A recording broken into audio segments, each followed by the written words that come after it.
Hello dear student, जैसा कि इसके पहले वाले लेक्चर में हमने सीक्वेंस के बारे में काफ़ी चर्चा किया था। उससे रिलेटेड जो इम्पॉर्टेंट थाट थे उनके बारे में हमने जिक्र किया और इससे रिलेटेड बहुत सारे क्वेश्चन आपके उस टॉपिक से मिलेंगे जो आगे हम जो है चर्चा करेंगे।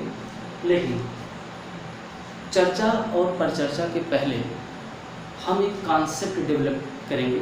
उस कॉन्सेप्ट के ज़रिए बहुत लिमिट के बारे में अध्ययन करेंगे। एक एक लिमिट सवाल में उसका जो है बहुत वैल्यू होता है। उसके वैल्यू के द्वारा हम लोग लिमिट का फॉर्मेशन करेंगे। लिमिट कैसे बनता है, कैसे नहीं बनता है, जैसा कि इसके पहले वाले लेक्चर में हमने कन्वर्जेंट के बारे में चर्चा किया, डाइवर्जेंट के बारे में चर्चा किया। इसके बाद जो लोअर बाउंड होता है उसका सीक्वेंस का अपर बाउंड होता है, मतलब सबके डिफिनीशन के बारे में वहाँ बताया था कि सीक्वेंस क्या होता है, सीक्वेंस जो है कितने प्रकार के होते हैं। तो जैसे जैसे हम आगे बढ़ेंगे तो एक एक जो है उसके टाइप्स को हम बताते रहेंगे, उससे रिलेटेड जो भी प्रॉब्लम होगा उसको सॉल्व करवाएंगे।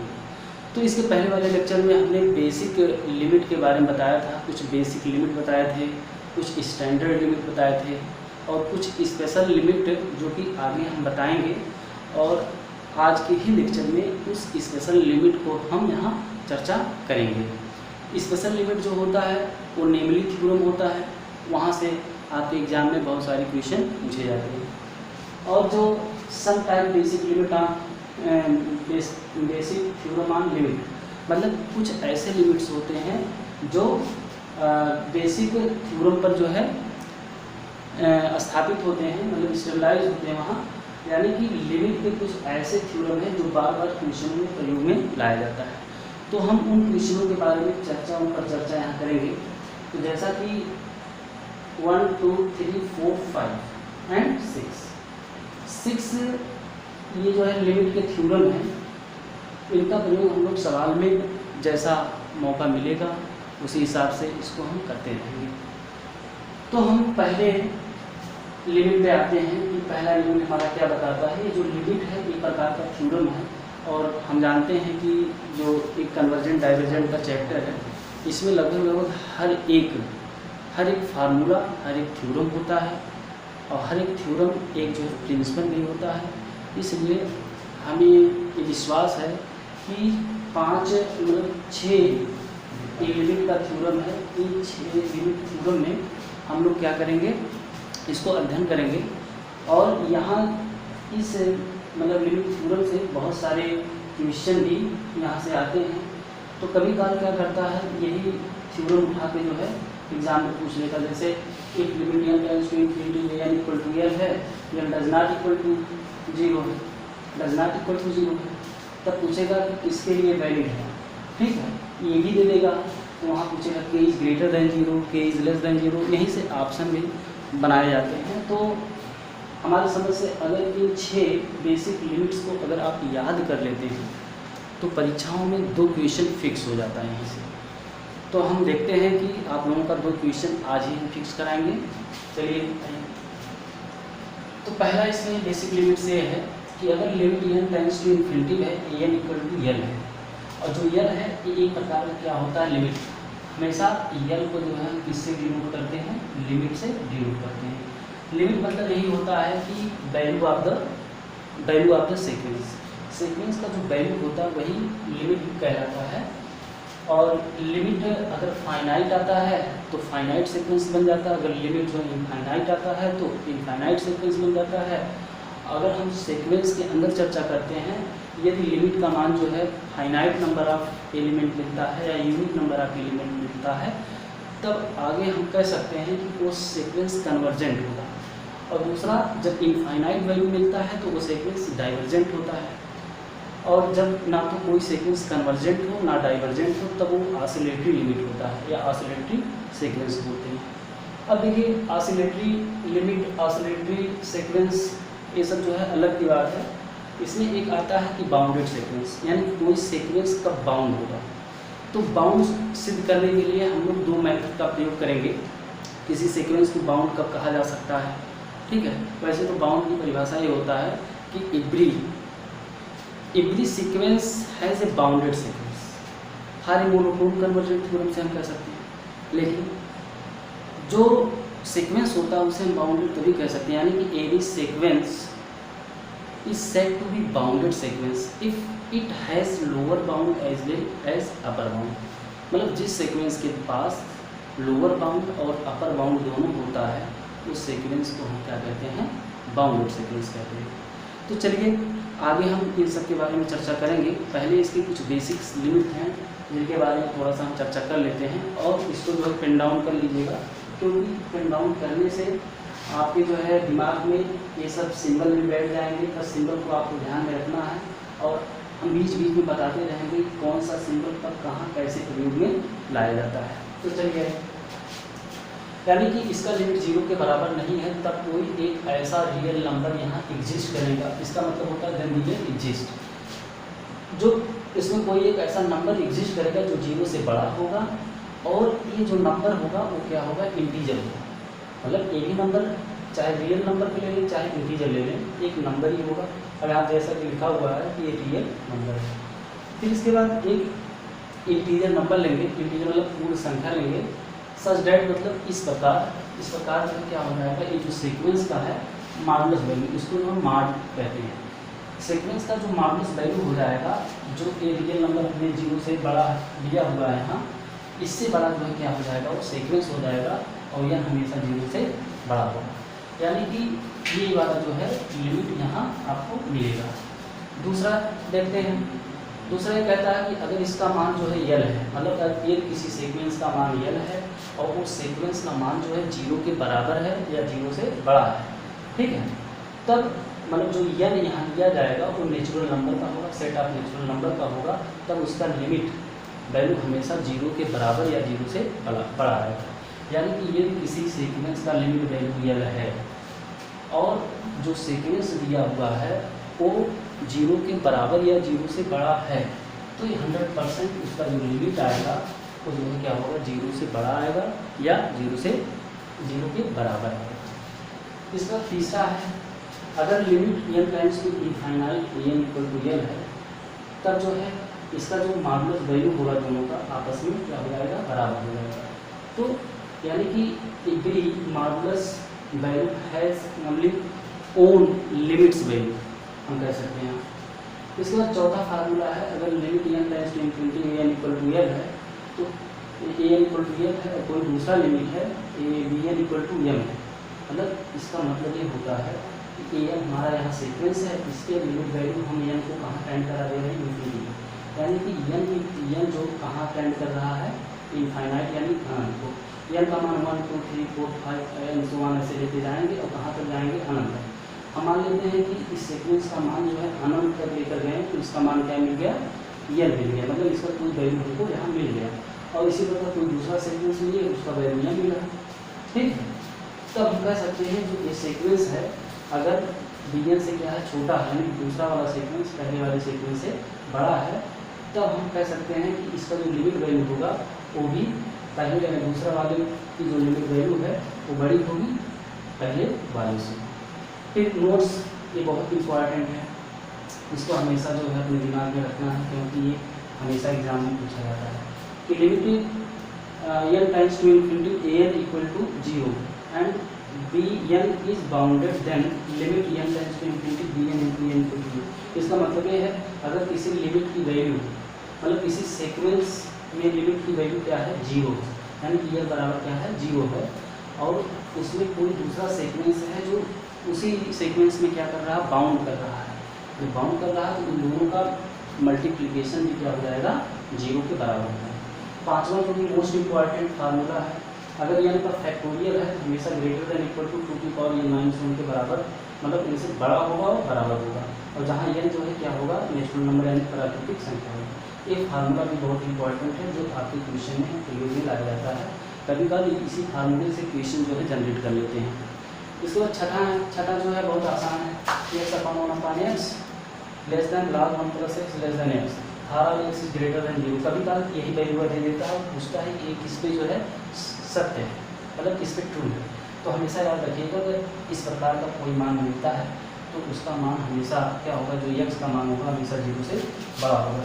जब 0 से बड़ा होगा उसका मान, तभी जाके एक लिमिट उसको वैलिड करेगा। तो इस प्रकार हम कह सकते हैं कि आपके कोर्स में कन्वर्जेंट और डाइवर्जेंट का जो चैप्टर है इसमें ये 4 बेसिक लिमिट्स हैं, और अगर आपके दिमाग में बेसिक लिमिट्स हैं तो यहाँ से 2 क्वेश्चन पक्के हैं, मतलब आपके एग्जाम में 2 क्वेश्चन यहाँ से मिल जाएंगे अगर ये स्टेटमेंट आपको याद है। तो चलिए इसके आगे जस्ट हम चर्चा करेंगे, क्योंकि देखिए जो लिमिट थ्योरम पे कुछ स्पेशल लिमिट था इनके बारे में मैंने चर्चा कर दी, और स्टैंडर्ड लिमिट के बारे में भी इसके पहले वाले लेक्चर में चर्चा किया, बेसिक लिमिट के बारे में भी चर्चा कर दिया है। अब इसके आगे जो है एक आता है मोनोटोनिसिटी फंक्शन, तो उनके बारे में हम लोग चर्चा करेंगे क्योंकि वहाँ से भी क्वेश्चन जो है आपके एग्जाम में आते हैं।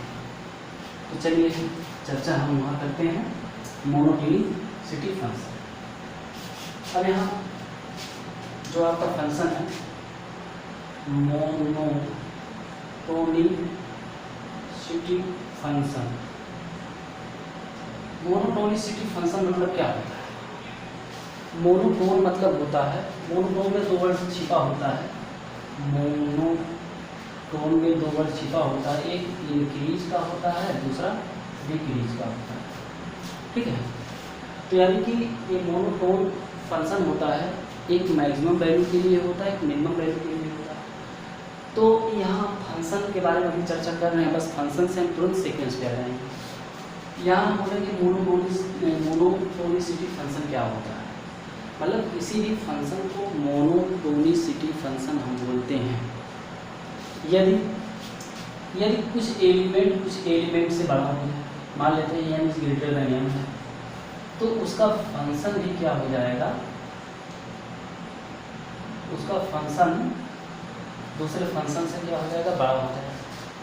और ये जो दोनों नंबर होंगे m और m किसी जो है रियल नंबर के नंबर होंगे या नेचुरल नंबर के मान होंगे या किसी फंक्शन के मान लेंगे। तो इस प्रकार मोनोटोनिसिटी फंक्शन बनता है, और ये 2 प्रकार का होता है, एक मोनोटोनिसिटी फंक्शन इंक्रीजिंग फंक्शन होता है, एक डिक्रीजिंग फंक्शन होता है। तो पहला हम चर्चा करेंगे मोनोटोनिकली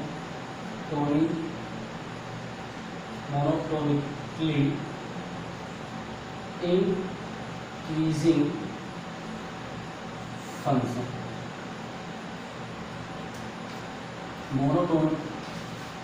मोनोटोनिकली इंक्रीजिंग फंक्शन। तो इसको हम कैसे परिभाषित कर सकते हैं कि मोनोटोनिकली इंक्रीजिंग फंक्शन क्या होता है। हम कोई एक फंक्शन ले लेते हैं, let any function f of x is said to be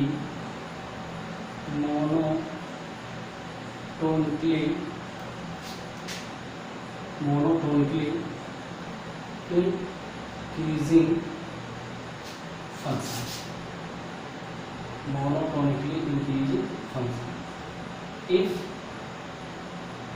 n is greater than n, so which implies that f of n is also greater than f of n for all जो n और m है ये 2 numbers हैं किसी function f of x। तो इस प्रकार का जो सीक्वेंस बना या फंक्शन बना ये क्या हो गया, मोनोटोन इंक्रीज कर सकता है। ये तो जो है मतलब ग्रेटर देन इक्वल टू पे डिपेंड है। इसी प्रकार ये कर सकते हैं, अगर m से बड़ा क्या है m है, तो n से बड़ा क्या हो जाएगा f of m for all m comma m belong to function f of x। यहाँ हमने फंक्शन x लिया है, ठीक है।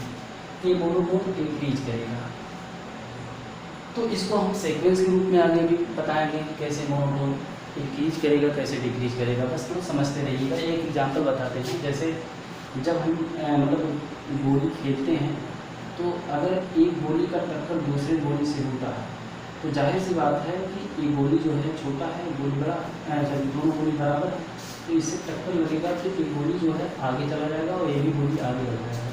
यानी कि जब दो गोली जो है आगे पीछे जा रहे हैं तो इसका मतलब ये हुआ कि एक के साथ दूसरा आगे बढ़ गया, तो वो क्या कर गया, इंक्रीज कर गया, इसलिए उसको इंक्रीजिंग फंक्शन बोलते हैं। तो यहाँ मोनोटोन के रूप में हम लोग लेकर चल रहे हैं, इसलिए मोनोटोन इंक्रीजिंग फंक्शन है। ठीक है, फिर देखिए इसी प्रकार दूसरा फंक्शन अगर हमें, तो दूसरा होता है monotonically decreasing function, monotonically decreasing function. इसी प्रकार ये भी let function f of f is said to be monotonically decreasing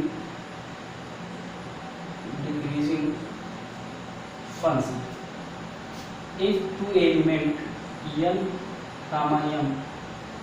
m such that n is greater than m, which implies that किसी का उल्टा हो जाता है। तो n जो f of n होगा तो क्या हो जाएगा, greater than f of m से फार आउट हो जाएगा n comma m belong to function f of x। इसका मतलब ये हुआ कि अगर एक गोली का दूसरी गोली में टक्कर होता है, टक्कर होने के बाद उस गोली पे कोई प्रभाव नहीं पड़ता है, जो पहला वाला गोली है वो पीछे आ जाता है। जैसे एक छोटा है, बड़ा है, बड़ा था गोला है, जब इसका इस गोली का टक्कर इसमें देते हैं तो ये गोली ऑलरेडी पीछे आ जाता है, मतलब ये जो छोटा होता है, ठीक है, तो क्या हो जाता है, ज़्यादा दूर तक चला जाता है, और जो बड़ा होता है वो थोड़ी दूर तक जाता है। इसका मतलब इसमें क्या हो रहा है, डिक्रिएशन हो रहा है, यानी कि घट रहा है, इसलिए इसे मोनोटोन डिक्रीजिंग फंक्शन बोलते हैं।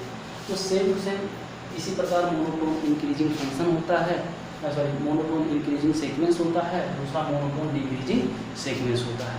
तो अब हम ये जो फंक्शन के बारे में हमने चर्चा किया, बस जो परिभाषा यहाँ है वही सेम परिभाषा आपका जो है, मतलब सेम डेफिनेशन आपका सीक्वेंस में बनेगा। तो देखिए कैसे बनाते हैं इसको। जैसे मोनोटोनिकली फंक्शन है, तो अब यहाँ मोनोटोनिकली सीक्वेंस, इसको मतलब फंक्शन को हम सीक्वेंस के रूप में पढ़ेंगे। तो यहीं से आपका जो है चैप्टर स्टार्ट होता है। ये मोस्ट इम्पॉर्टेंट जो है डिफिनेशन बताने जा रहे हैं, इसको ध्यान से देखिएगा। पहला है मोनोटोनिकली इंक्रीजिंग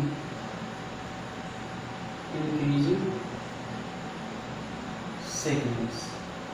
अब यहाँ सीक्वेंस लेकर अब जहाँ वहाँ फंक्शन मानते थे, यहाँ क्या मानेंगे, सीक्वेंस मानेंगे।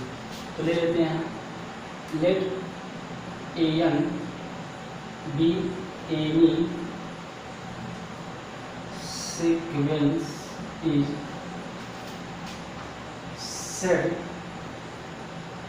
to be monotonically increasing sequence if to element मतलब वही ले लेते हैं, एक n ले लेते हैं, एक m ले लेते हैं, मान लेते हैं ये किसी नेचुरल नंबर में है। जब किसी नेचुरल नंबर में है तब सच डेट हम कह सकते हैं कामा करके, यदि जो है n से बड़ा m है तो which implies date sequence n से बड़ा क्या हो जाएगा, ए m हो जाएगा। For all n comma m belong to natural number n। ये आपका एक डिफिनेशन ही हो गया, फार्मूला क्रिएट हो गया, ठीक है, एक फार्मूला यहाँ क्रिएट हुआ। इसके बाद इसको हम दूसरे रूप में लेते हैं। जैसे n है तो m का मतलब क्या होता है, n से बड़ा m होना चाहिए ना।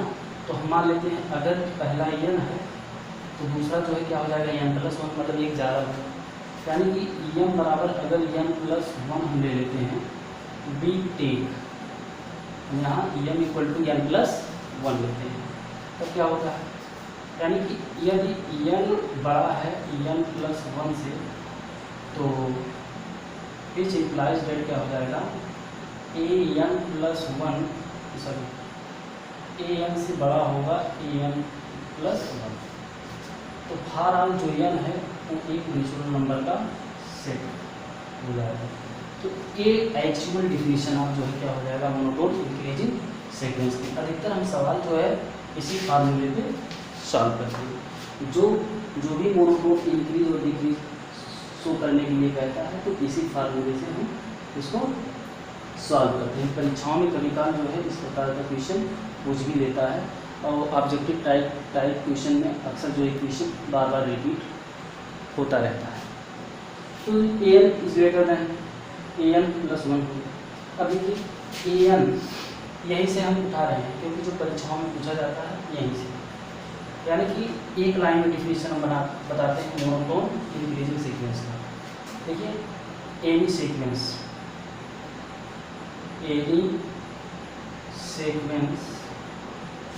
an is said to be monotone increased sequence, MIS मतलब monotone increased sequence if ये क्या होना चाहिए। देखिए यही है ना, इसको उस साइड ले जाते हैं। जैसे an इज लेस दैन क्या है an प्लस वन है, तो इसको जो है हम उस साइड ले जाते हैं। उस साइड ले जाने का मतलब इधर जीरो हो जाएगा, यानी जीरो इज लेस दैन क्या हो जाएगा an प्लस वन माइनस क्या हो जाएगा an।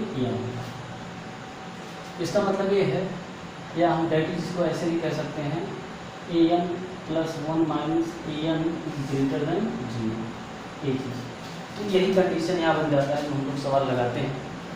तो यहाँ an plus one minus an is greater than zero हो जाएगा for all n belong to n, यानी कि यही आपका important definition of monotone increase function.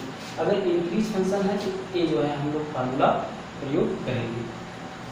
तो हमको विश्वास है यहाँ तक आप लोगों को समझ में आ गया होगा। अगर इंक्रीज का समझ में आ गया है तो डिक्रीज में कोई प्रॉब्लम नहीं है, क्योंकि डिक्रीज वाला एकदम सेम इसी में छिपा हुआ है। बस यहाँ केवल हेडिंग चेंज करना है, जहाँ इंक्रीज है यहाँ डिक्रीज कर देते हैं, यानी कि मोनोटोनिकली डिक्रीजिंग सीक्वेंस। अब इसी में बनाते चल रहे हैं, आप लोग बना दीजिएगा। Let an be a AD sequence is said to be monotonically decreasing sequence, monotonically decreasing sequence if n is greater n का मान बिलोंग टू नेचुरल नंबर, तो पूरा यहाँ पर रहेगा। n से बड़ा m है तो यही चीज़ केवल बदल जाता है। n is greater than m for all n का मान बिलोंग टू नेचुरल नंबर। फिर same to same n equal to n plus one, तो n is less than n plus one, which implies that an is less than an plus one. तो यही चीज़ बदल जाता है, क्या हो जाएगा an प्लस वन, मतलब an is greater then an plus one हो जाएगा। अब इसको अगर यहाँ से हम सॉल्व करके देखें तब क्या बनता है, देखिए ध्यान से।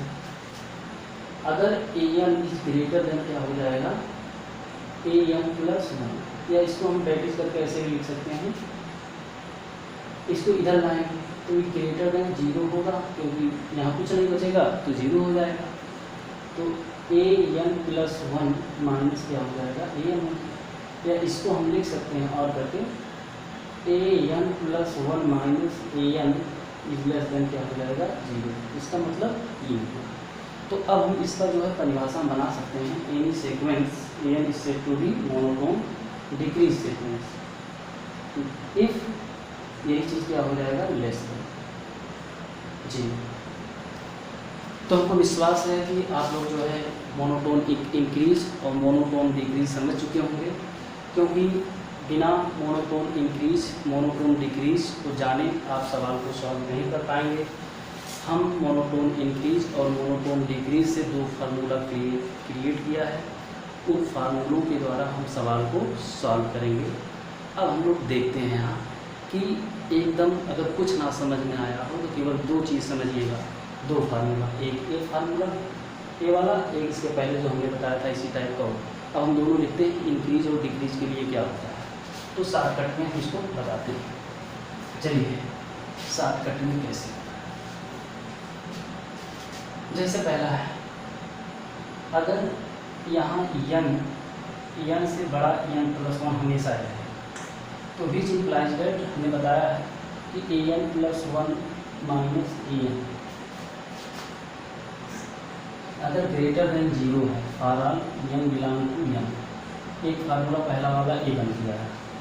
तो इसको बोलेंगे कि मोनोटोन इंक्रीज करेगा, और दूसरा वाला फार्मूला है ऐसे बनाएंगे n is greater than n is less than n + 1, which implies that an + 1 minus an is less than क्या हो जाएगा 0 for all n belong to natural number n, natural number क्या हो जाएगा n।